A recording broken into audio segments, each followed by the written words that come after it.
as we just found out, whoever did or did not watch the fight, Manny Pacquiao just got out hustled by this guy, Yordenis Ugas. It was a it was a good fight. It was a little slow here and there, but this guy he was in the pocket.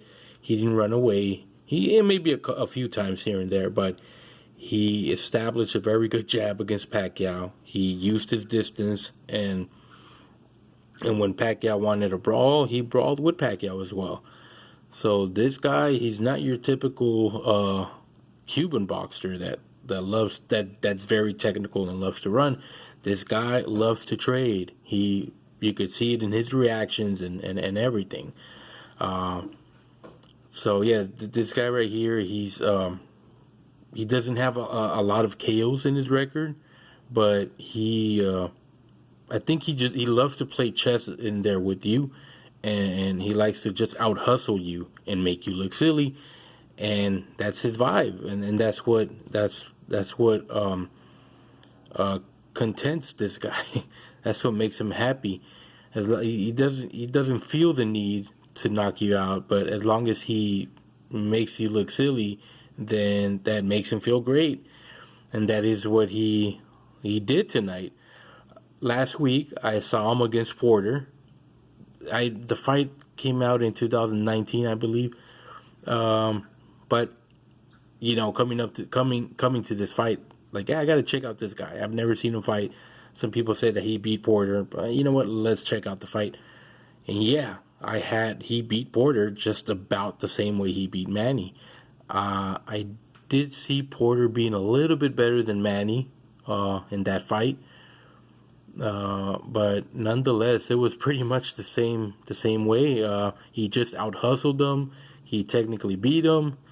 At the end of the fight, Porter had all these scratches and bumps and burns on his face, pretty much like Manny was tonight. Like at the end of the 12th round, at the end of the fight, even by the 12th round, you see all these bruises, all these cuts on Manny's face. And I do not recall seeing a headbutt in there, so obviously this was done by punches, pure punches.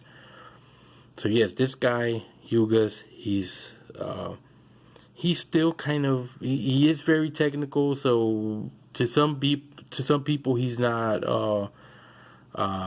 a very exciting boxer to watch, because he still comes from the Cuban school of boxing. However, he doesn't love to run. He's not a runner. A few times in the fight he backpedaled here and there, but he loves to fight. He loves to get in the pocket and do his thing, and he has an iron chin as well. He's great. Pretty much next year, this guy's gonna fight against Errol Spence, and man, this guy. I mean, he killed plans. He killed the Pacquiao versus Spence plans. Now he's gonna have to fight Spence, because Spence is after the belt as well. He's after his belt, I believe. Yeah, it's the WBA. I don't think Spence fighting Pacquiao at this moment is gonna do anything for his career, as we all saw tonight. Even on the Facebook group, boxing Facebook group, I think somewhere else I saw on Facebook, I saw Manny Pacquiao fans, just as me, feeling sad and feeling that Pacquiao lost. We didn't see him win, and I don't think any of the people, any Pacquiao fan that I saw in a boxing group that I saw, right, gave him the win. He got out hustled tonight.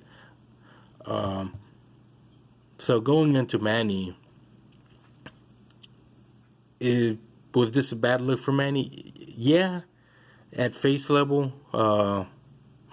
level, yeah, he looked bad tonight. I'm not gonna lie, but I still respect him a lot, as I still believe he's a living legend, and I still believe he could still hanging there with the top welterweights. Maybe not. Maybe I mean he could hang in there with them, but I do not believe he's a top welter, and I do not believe he could beat a top welter right now. I do not believe he could beat Crawford, this guy Ugas, as you just saw tonight, and Errol Spence.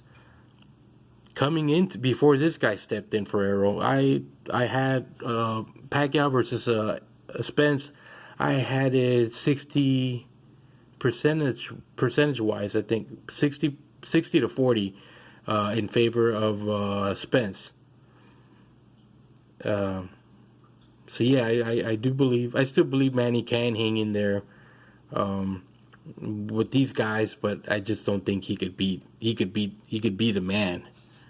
He's maybe 5, 6, 7 years ago, but it's pretty obvious that Father Time has caught up with him, and he was actually fast tonight, but it's just that small difference in timing might have made the difference tonight.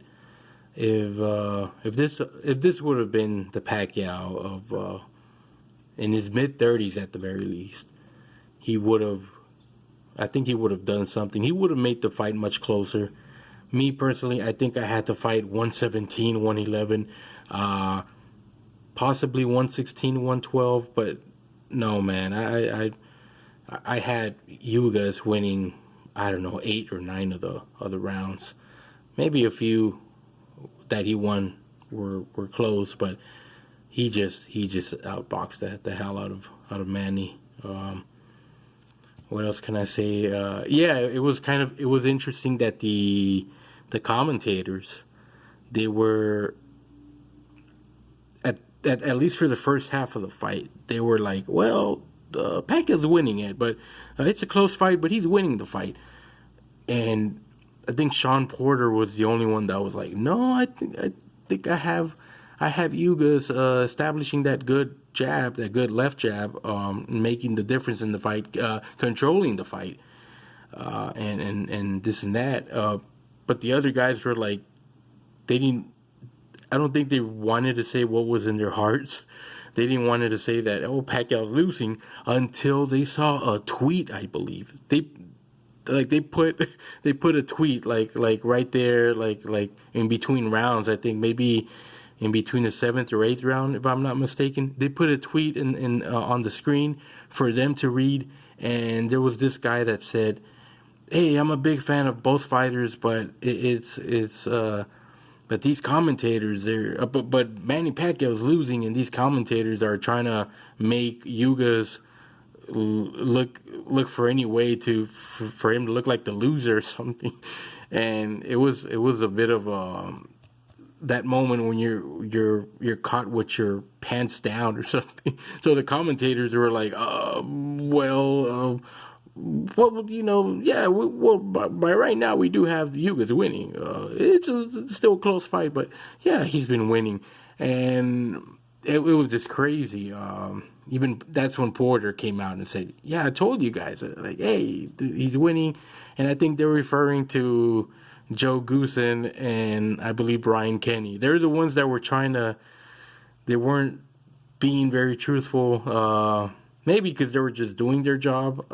But they were favoring Pacquiao until it became the obvious that, at least by the 9th round, if I'm not mistaken, it became obvious that he was losing the fight. But of course, we had to wait to see what the judges were gonna do, because the judges, as we all know, they're very corrupted. But no, they called it right, about right. I think the scores were 116, 112, 115, 113, something like that, and they were all of them were in favor of Ugas. But again, nonetheless, I believe Manny Pacquiao is a legend. Even though he looked bad tonight, he's the type of guy that he's always going to step in there and do his thing. He's always going to take these fights no matter what. He took this fight. Obviously, this was a high risk, low reward type of fight. And he did the same thing versus Jeff Horn. He flew down there to Australia to fight in his turf, barely losing that fight, even though a lot of us believe that he beat Jeff Horn. But of course, you're in his country. It's pretty obvious that you're gonna get robbed. But nonetheless, I give him. This is one of the things why Manny Pacquiao is great, because he takes these risks. He doesn't care. He doesn't care what is going to happen to his marketability, to his career. This is who he is. This is why he's great, because he's always going to be there, whether he looks good or bad. But at the same time, this was something that was bound to happen. After watching tonight, this was something that was going to happen, because if you think about it, Manny Pacquiao, he's 42 years old. He's a welter, or maybe, I don't know, he's realistically a junior welter. I'm not sure. But for him to still be fighting, at that age, maybe you could expect this from a heavyweight, but not from a welterweight. And this foretells you that this was bound to happen. Maybe not in the Broner fight, maybe not in the Thurman fight, but bam, it happened in this fight. It was something that, I mean, if he would have beat this Yordenis Ugas guy, at the post-fight conference, post-fight interview, not conference, he probably would have said, "Oh, I'm gonna fight Spence next. Oh yeah, we're gonna make it happen next year." But it's like, I mean, why? Well, how should I say this? This was bound to happen. And he was gonna look bad. Eventually, he was gonna show his age, and he was gonna run into a fight that was gonna make him look bad. It's like he just keeps going, no matter how old he gets. If he would have won this fight, he would have kept going. If he would have somehow beaten Spence, he would have kept going. And maybe also, if he would have beaten Crawford, he still would have kept going. Would not be surprised if you see a 46-year-old Pacquiao in the ring. But again, because of the nature of who he is, this was something that was bound to happen. So let's not feel too bad about it. It's just the nature of him, of how things were gonna go. Eventually, this was due to his age. This was gonna happen. Anyways, so yeah, that's pretty much what I have to say for tonight. And like and subscribe if you like what you hear. If not, then move on. Go watch some other videos. And whoever stuck around this far, thank you very much, and peace out. Good night.